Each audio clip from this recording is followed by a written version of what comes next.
نحمده ونصلي على رسوله الكريم اما بعد فاعوذ بالله من الشيطان الرجيم بسم الله الرحمن الرحيم والعاديات ضبحا فالموريات قدحا فالمغيرات صبحا فأثرن به نقعا فوسطن به جمعا ان الانسان لربه لکنود صدق اللہ العلی العظیم۔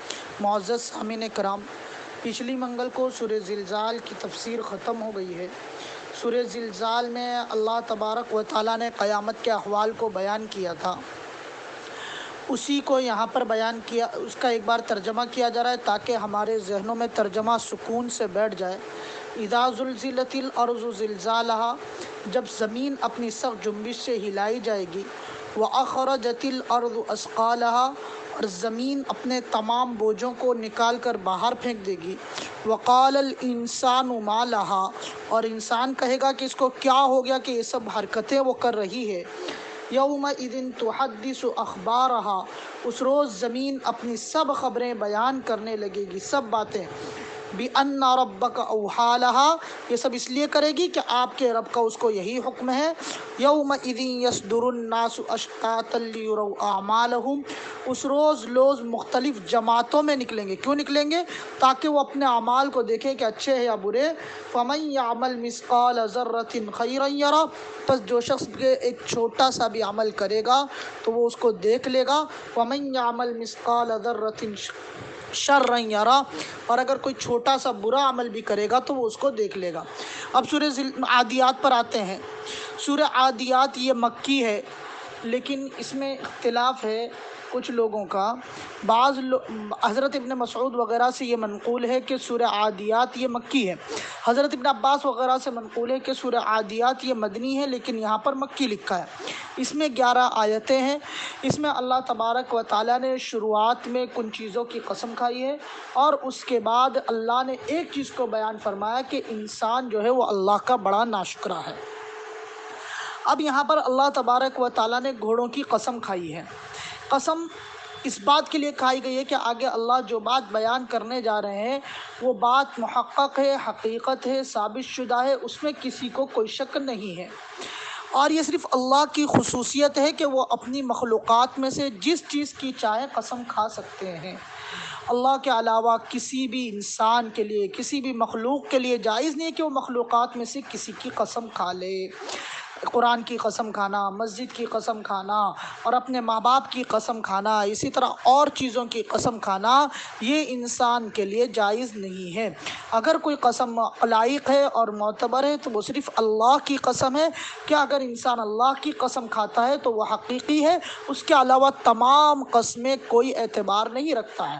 اگر کوئی انسان کہتا ہے کہ میں قرآن کی قسم کھا کر فلاں بات کہہ رہا ہوں اور اس کے بعد وہ جھوٹ بیان کرتا ہے، یا مسجد کی قسم کھا کر وہ جھوٹ بیان کرتا ہے، یا اپنے ماں باپ اپنے بچوں کی قسم کھا کر وہ جھوٹ بولتا ہے، تو اس پر اس کو کفارہ نہیں ہوگا، اس کو اس کا گناہ نہیں ملے گا۔ لیکن اگر کوئی انسان قسم اللہ کی کھاتا ہے اور پھر جھوٹ بولتا ہے، پھر غلط بیانی کرتا ہے، تو اس پر اس کو کفارہ دینا پڑے گا۔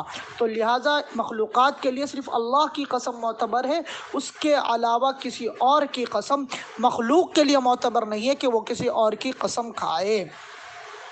اب یہاں پر سب سے پہلے ہم ان الفاظ کا اور آیت کا ترجمہ دیکھیں گے، اس کے بعد اس کی کچھ تشریحات دیکھیں گے۔ عادیات یہ عدو سے مشتق ہے، اس کے معنی آتے ہیں دوڑنے کے۔ کیا معنی آتے ہیں؟ دوڑنے کے۔ اور ذبح یہ ذبحن سے ہے، اس کے معنی آتے ہیں کہ جب گھوڑا دوڑتا ہے تو اس کے سینے میں سے ایک خاص قسم کی آواز نکلتی ہے، اس کو ذبح کہا جاتا ہے۔ یہاں پر اس کا ترجمہ ہے ہانپ کر دوڑنے کے، اس لیے کہ جب ہم ہانپ کر دوڑتے ہیں، ہم تیزی کے ساتھ دوڑتے ہیں، اور جب ہانپنے لگتے ہیں تو ہمارے سینوں میں سے ایک قسم کی آواز نکلتی ہے جو الگ الگ طرح کی ہوتی ہے، اسی لیے یہاں پر اس کو یہ ترجمہ کیا گیا۔ اول عادیات ضبحا کا ترجمہ ہے قسم ہے ان گھوڑوں کی جو ہانپ کر دوڑتے ہیں۔ فالموریات قدحا، موریات یہ ایرا سے مشتق ہے، اس کے معنی آتے ہیں ٹاپ مار کر دوڑنا، اور قدح یہ اس کے معنی آتے ہیں چنگاری لگانا، آگ لگانا۔ جیسے دو پتھروں کو اگر رگڑا جائے تو اس کے درمیان سے آگ نکلتی ہے، اسی طرح گھوڑے کے نال کے نیچے لوہا لگا رہتا ہے، اور جب گھوڑا تیزی کے ساتھ پتھروں پر اور ریگستانوں پتھریلی زمین پر جب دوڑتا ہے اس نال کے ساتھ، تو اس کے اس دوڑنے کی وجہ سے اس میں سے آگ پیدا ہوتی ہے، تو اس کو قدح کہا جاتا ہے۔ تو اسی لیے کہا اللہ نے فالموریات قدحا، کہ قسم ہے ٹاپ مار کر آگ جھاڑنے والے گھوڑوں کی۔ فالمغیرات صبحا، مغیرات یہ اغارہ سے ہے، اس کے معنی آتے ہیں حملہ کرنے کے، چھاپا مارنے کے، اور صبح یہ صبح کے وقت کو کہا جاتا ہے، تو اس کا ترجمہ ہو گیا فالمغیرات صبحا، قسم ہے صبح کے وقت چھاپا مارنے کی۔ فاثرن به نقعا، اثرنا اس کا ترجمہ ہے غبار اڑانے کے، اور نقعہ یہ غبار کو کہا جاتا ہے۔ قسم ہے ان گھوڑوں کی جب وہ غبار اڑاتے ہیں، فوسطن به جمعا، وسطنا مانے درمیان اور جمعا مانے جماعت، جب قسم ہے ان گھوڑوں کی جب وہ کس میں گھس جاتے ہیں؟ کافروں کے گروہ میں گھس جاتے ہیں۔ ان الانسان لربہ لکنود، آگے اللہ نے فرمایا انا مانے بے شک، الانسان انسان، لربہ اپنے رب کا، لکنود ناشکرا ہے، کہ بے شک انسان اپنے رب کا بڑا ناشکرا ہے۔ یہاں پر اللہ تبارک و تعالیٰ نے ایک چیز اور بیان کی ہے، مفسرین نے لکھا ہے کہ اللہ جب کسی چیزوں کی قسمیں کھاتے ہیں اور اس کے بعد جو چیز بیان کرتے ہیں، تو جن چیزوں کی قسمیں کھائی گئی ہے تو اس جو آگے بیان کی جا رہی ہے اس سے بڑا ربط ہوتا ہے، متعلق ہوتا ہے وہ ایک دوسرے سے، ان دوسروں میں کوئی ربط ہوتا ہے جس وجہ سے اللہ ان چیزوں کی قسمیں کھاتے ہیں۔ جیسے کہ یہاں پر اللہ نے گھوڑوں کی قسمیں کھائی ہے کہ گھوڑا اس طرح کے، اللہ نے گھوڑوں کی کچھ خاص صفات اور کمالات کی پہلے قسمیں کھائی کہ ایسے گھوڑے جو کہ ہانپتے ہوئے دوڑتے ہیں اور پھر ٹاپ مار کر آگ جھاڑتے ہیں، پھر صبح کے وقت حملے کے لیے تیار ہو جاتے ہیں اور وہ غبار اڑاتے ہیں اور دشمنوں کے اس میں گھس جاتے ہیں بیچ میں، تو اللہ نے ان گھوڑوں کی کچھ صفتوں کی قسمیں کھائی اور پھر اس کے بعد ایک چیز بیان کی کہ بے شک انسان اپنے رب کا بڑا ناشکرا ہے۔ یہ کیوں بیان کیا اللہ نے ان کی گھوڑوں کی ان صفات کی کوئی قسمیں کھائی ہے؟ اس لیے کہ اللہ یہ بتانا چاہتے ہیں کہ گھوڑا اپنے مالک کے لیے جان دینے کے لیے تیار ہے، اپنے مالک کے ایک اشارے پر اس کے لیے اپنی جان کو قربان کرنے کے لیے تیار ہے، جس وقت اس کا مالک کہتا ہے اس وقت وہ چلنے کے لیے تیار ہے اور دشمنوں کی فوج میں گھس کر اپنے آپ پر حملہ آور ہونے کے لیے اور اپنے اوپر حملہ کروانے کے لیے تیار ہے۔ اور ایسے مالک کے لیے، اس مالک کے لیے جس نے نہ اس کو پیدا کیا ہے، بلکہ وہ مالک ایسا ہے جس نے اس کے لیے نہ کھانے پینے کا نظم کیا ہے، بلکہ اس کے گھوڑے کے گھاس کا، گھوڑے کے پانی کا، تمام چیزوں کا نظم اللہ تبارک و تعالیٰ نے کیا ہے۔ صرف اللہ نے اس انسان کو اس گھاس اور گھوڑے کے بیچ میں ذریعہ بنایا ہے کہ وہ انسان ایک ذریعہ بنا ہوا ہے جو اس گھوڑے کو اس گھاس تک پہنچاتا ہے، یا اس گھاس کو اس گھوڑے تک پہنچاتا ہے، اس پانی کو اس گھوڑے تک پہنچانے کا ذریعہ ہے۔ باقی ان تمام پانی کو پیدا کرنے کی ذمہ داری، گھاس کو پیدا کرنے کی ذمہ داری اللہ کی۔ اس اللہ نے اس گھوڑے کو بھی پیدا کیا ہے، لیکن وہ گھوڑا اپنے مالک کا اتنا فرما بردار ہے، اتنا شکر گزار ہے کہ اس گھوڑے کو جب اس کے مالک کا صرف ذریعہ ہے تو اس اپنے مالک کے ایک اشارے پر وہ اپنی گردن کٹانے کے لیے، اپنی نیندوں کو قربان کرنے کے لیے اور ہر چیز کو قربان کرنے کے لیے تیار ہے۔ لیکن اے انسان، تو اپنے مالک حقیقی جس نے تجھ کو پیدا کیا، تیرے لیے کھانے پینے کا انتظام کیا، تیرے کو دو آنکھیں دی، ناک دیا، کان دیے، صحیح سلامت تندرستی کے ساتھ تیری پورا جسم تیار کر لیا، اور اس کے ساتھ ساتھ اللہ نے سب سے زیادہ عقل و شعور دیا جس سے انسان اپنے تمام معاملات کو حل کرتا ہے، اپنی تمام تر کوششوں کو بجا لاتا ہے، اس کے باوجود انسان اس میں ناشکری پیدا کر رہا ہے۔ تو اللہ تبارک و تعالیٰ نے کہا کہ انسان بڑا ناشکرا ہے۔ اسی لیے یہاں پر لقنود کا جو ترجمہ ہے اس میں 3 اقوال پائے جاتے ہیں۔ بعض لوگوں نے، حضرت امام حسن بصری رحمۃ اللہ علیہ نے لقنود کا جو ترجمہ کیا ہے وہ یہ ہے کہ انسان وہ انسان ہے قنود میں شامل جو صرف مصیبتوں کو یاد رکھے اور اللہ کے شکر گزاری کو، اللہ کی نعمتوں کو بھول جائے۔ جو اس پر مصیبتیں اللہ نے بھیجی ہے وہ اس کو تو یاد رکھتا ہے کہ فلاں اللہ نے میرے اوپر مصیبت بھیجی، اللہ کی طرف سے میرے اوپر فلاں مصیبت نازل ہو گئی، لیکن اللہ نے جو اس کے اوپر احسانات کیے ہیں، جو کمالات اللہ نے اس کے اوپر ڈالے ہیں، اور اللہ نے جو اس کے اوپر تمام احسانات اپنے بھیجے ہیں، ان تمام کو بھول جاتا ہے، تو اس کو کہا جاتا ہے کنود۔